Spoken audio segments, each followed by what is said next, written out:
రాజమహేంద్రవరం స్థానిక క్వారీ ప్రాంతంలో సున్నంబట్టి లేఅవుట్కు వెళ్లే మార్గంలో ప్రజల భద్రతకు అవసరమైన చర్యలు చేపట్టాలని నగరపాలక సంస్థ స్టాండింగ్ కమిటీ మాజీ చైర్మన్ బర్రే కొండబాబు ప్రభుత్వాన్ని కోరారు. ముఖ్యంగా ఈ క్వారీ ప్రాంతంలో ఎటువంటి అవాంఛనీయ సంఘటనలు చోటు చేసుకోకుండా నిరంతర నిఘా ఉండేలా సీసీ కెమెరాలను ఏర్పాటు చేయాలని ఆయన విజ్ఞప్తి చేశారు.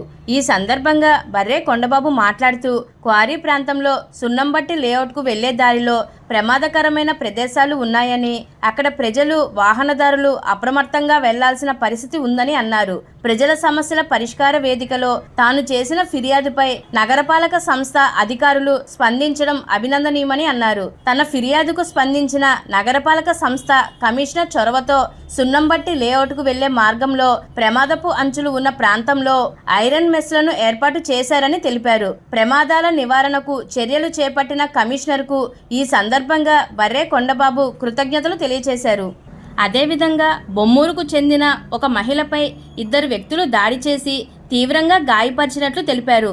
దాడిలో ఆమె స్పృహ కోల్పోవడంతో చనిపోయిందని భావించిన వారు ఆమెను గాడాల ప్రాంతం నుంచి క్వారీ సమీపానికి తీసుకువచ్చి అక్కడి క్వారీ గోతుల్లో పడేసినట్లు ఆయన పేర్కొన్నారు.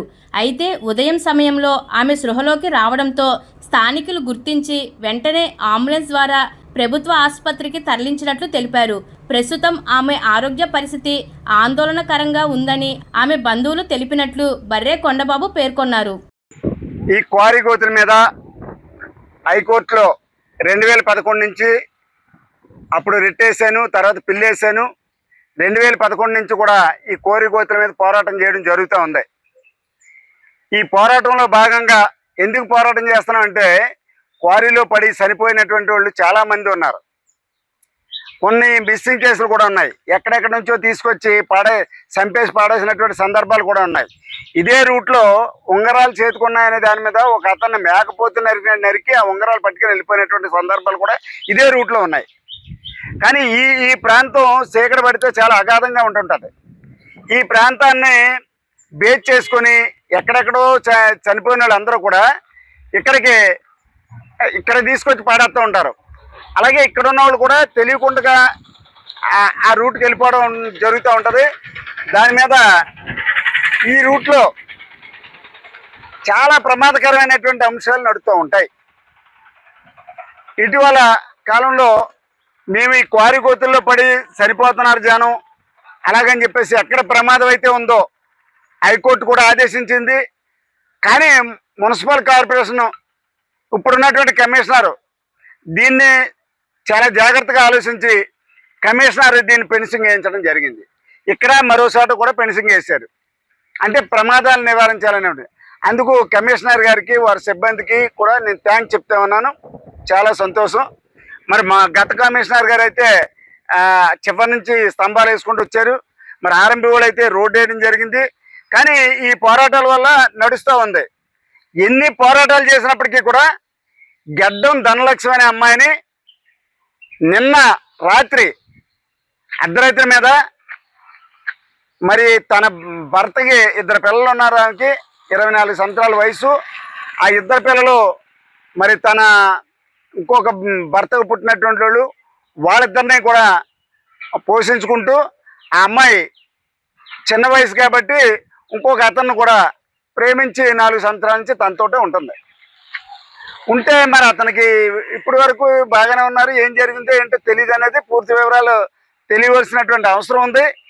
అయితే బర్త్డే ఉందో రమ్మని చెప్పేసి గాడాల సైడు ఇలా తీసుకెళ్ళి గాడాల దగ్గర ఒక తోట దగ్గర తీసుకెళ్ళి ఆటోలో తీసుకెళ్ళి ఆటో దగ్గర మరి ఒక సుత్తి ఒకటి పట్టుకొని వెళ్ళి ఆ సుత్తితో మరి ఆ ముందు దాన్ని కొట్టి చూస్తే ఇదేదో రిపేర్ వచ్చిందేమో అనుకుందంట.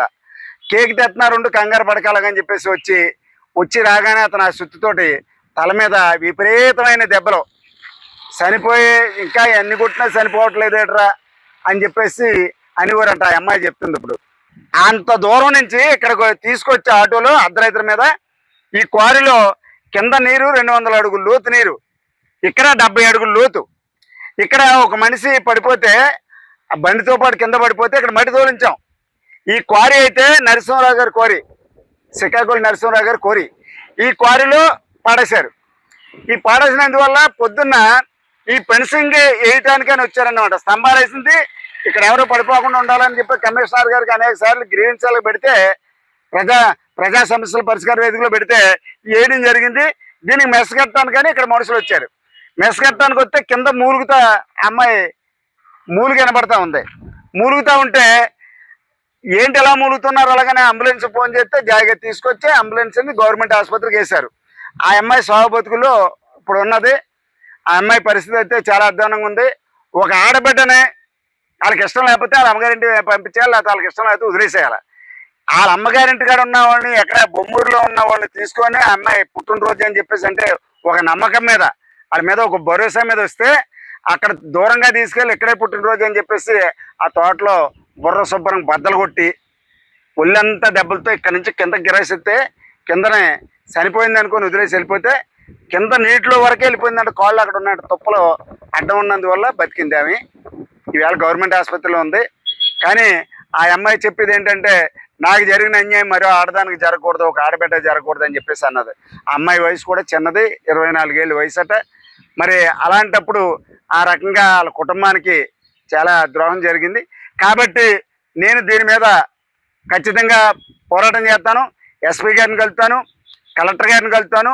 మరి రాజమండ్రి మున్సిపల్ కార్పొరేషన్ పరిధిలో కాబట్టి ఇక్కడ కమిషనర్ గారికి కూడా తెలియపరుస్తాం.